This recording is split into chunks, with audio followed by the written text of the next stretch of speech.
إلهي بمعد وحيا إلهي بمعد لما أنت سوكا كان مناسبة أن أذكر ونكسن وغرب لبضن dalkeenana wax loogu qabanayo waliba wax bulshadeena jiilasha soo socda oo soo koraya wax taraya oo anfacaya wax loogu qabanayo aad baan u mahadcelinaynaa dabcan madaxweynaha iyo wasiiradii iyo gudiyadii maanta halkan lacagaha ku wareejiyay mashruucyadii aadka u waaweynaa ee dowladda Puntland ay waday ee horumarinta waxaan annaguna ku daba qabsanaynaa طبعا بعض waxbarashadu qayb ay waxay ka tahay horumarinta kaabiyaasha waxay sidoo kale mashruucan daahir ceerigaabo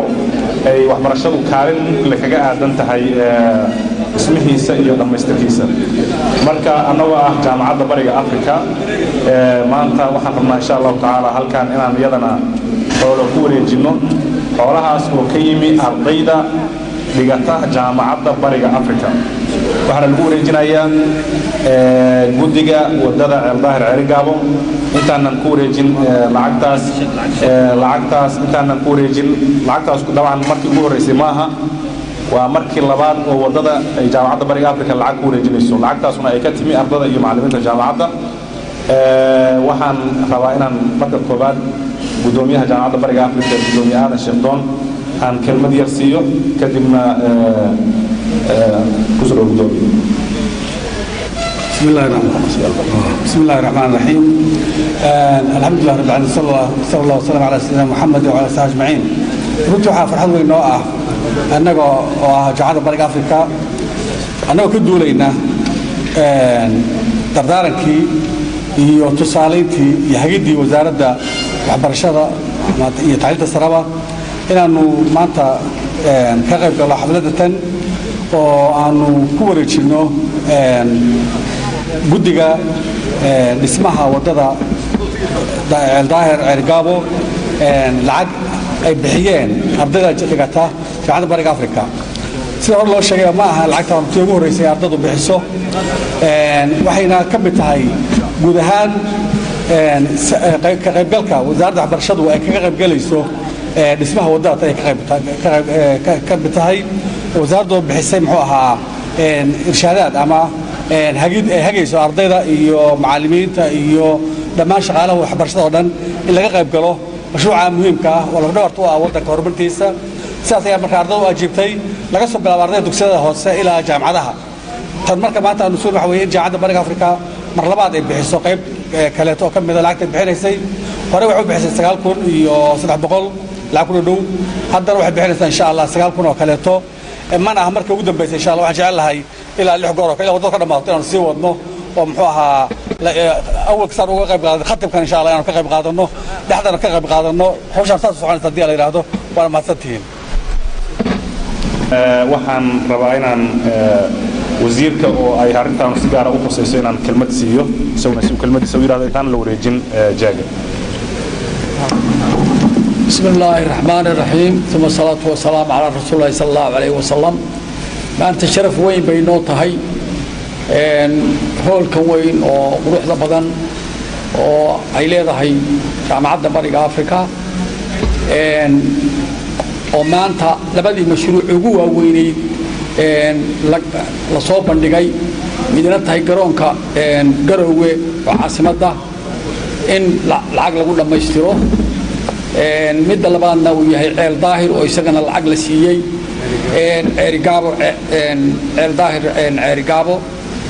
oo isagana lacag la siiyay labada mashruuc waaweyn oo kaabayaasha dhaqaalaha ah saad ula socotaan wasaaradda waxbarashada iyo tacliinta sare ardadeeda iyo macallimiinteeda iyo maamulkeeduba si libaaxnimo ah oo fiican ayaa uga qayb qaateen abaarihiina soo dhaafay wad la socoteen say uga qayb qaateen waxa ka dar kaabayaasha dhaqaalaha siiba ceel daahir ceerigaabo wadada iyada ah oo ardada ilaa dugsi hoose dhexe sare ilaa jaamacadu ay qaateen waxaan aad iyo aad halka uga bogaadinayaa runtii jaamacadihii ka qayb qaatay oo mashruuca isaga ah khaas ahaan jaamacadda bariga afrika runtii oo si dhaxal gala fiican oo aan only lacag kaliya bixinayan ahayn